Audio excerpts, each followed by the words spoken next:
Hello everyone, it's Lindsay and I am back with another faith planner process video for you guys today, and I'm going to be playing with the Tim Holtz collage papers again. I played with these in my 100 Days the Bible Promises, and I had some questions about other mediums you could use over this product, so I thought I would do something a little different and working in my planner.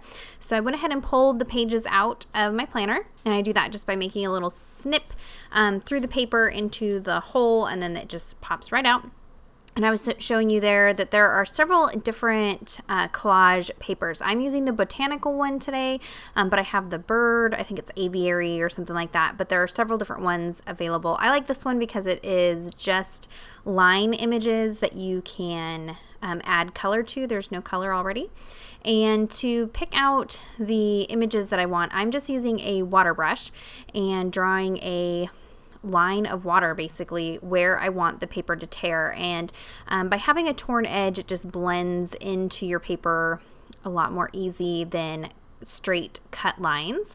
So you can see I'm just going through and just tearing that. Now these are pretty big images, so I'm only going to be able to use a few on my spread this week because I do still want room to write out my daily scriptures. So I'm just going to pick a few that are a little bit smaller and easier to add to the spread.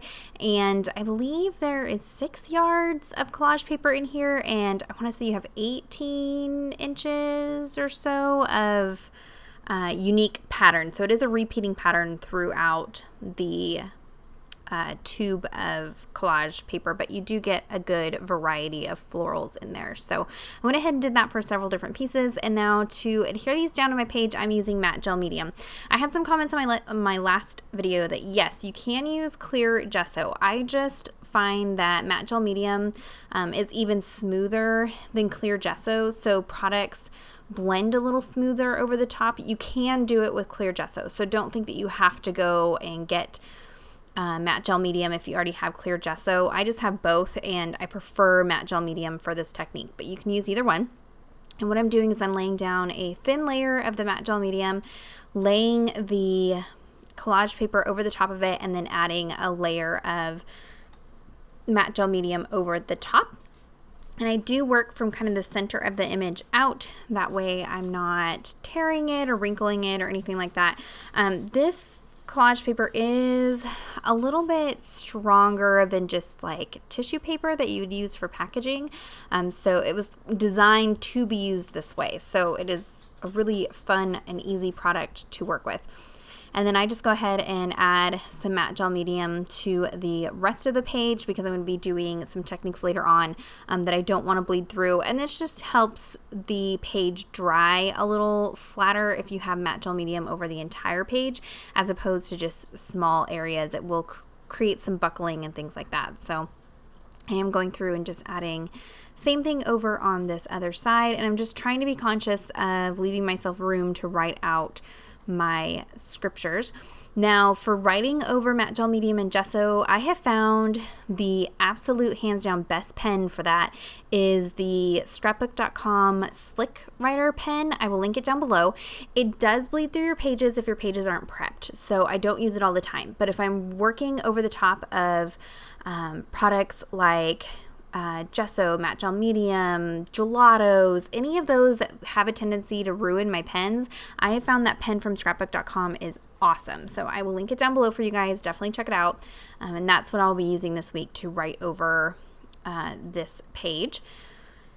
And so you can see here, I'm just making sure I have a thin layer over everything, and I did go ahead and dry that, and my camera lost some footage. So to color these in, I'm using Gelatos, which I don't use very often on my channel.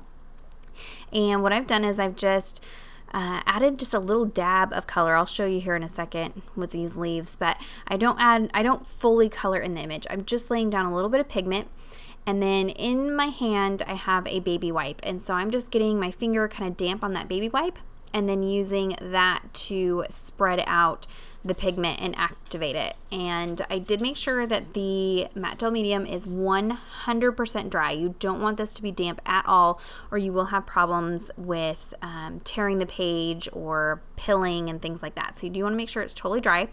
And I've sped this up quite a bit, but because I'm working on that matte gel medium, these just blend so smoothly and so easily, and I can just add this hint of color. So some other ways, in my video I used the brush markers, the Faber-Castell brush markers.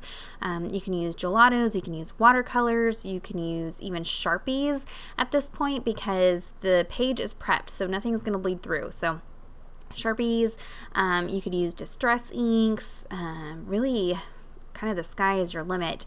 This is a nice, fast and easy way to do it and get some use out of those gelatos. If you're like me, you've got tons of gelatos and you just don't use them very often, this is a great way to pull those out.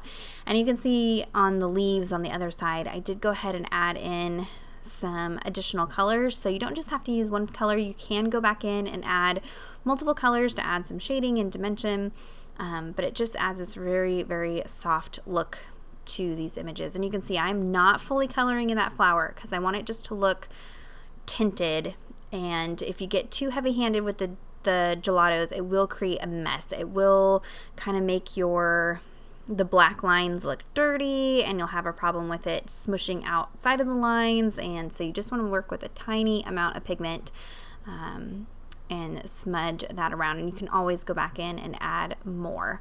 You can just see how pretty and soft that is. So I decided to go ahead and ink this up so it kind of looks antiqued. So I am taking some frayed burlap Distress Oxide inks. I much prefer Distress Oxide inks over Distress inks for this in my planner because of this type of paper this is.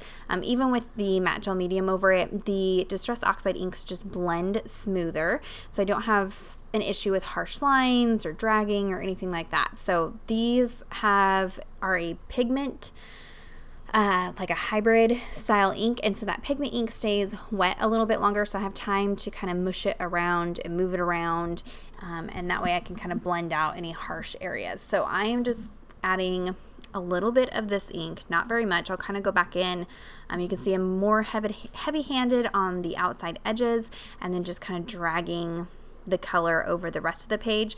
And because I have that matte gel medium down, it does blend a lot better than trying to blend on these planner pages if they are not prepped. It is really difficult to blend Distress inks on these pages if they're not prepped, just because of the type of paper. It just really grabs a hold and soaks in that Distress ink. And I'm kind of avoiding the center where the holes are, just because I did go ahead and snip into those holes. So if I was to drag my mini ink blending tool over that, it would just be a big mess. So I am going to leave that kind of light towards the center there, but that's okay. And I do have a different sponge for each one of my colors, and I don't mix my Distress Oxides with my regular inks. So I have several sponges for these. So there's a look at that, and then I'm going to distress this a little bit more. So I have my distress sprayer, and this just has plain water in it, and if you squeeze it halfway down, big irregular blobs of water come out.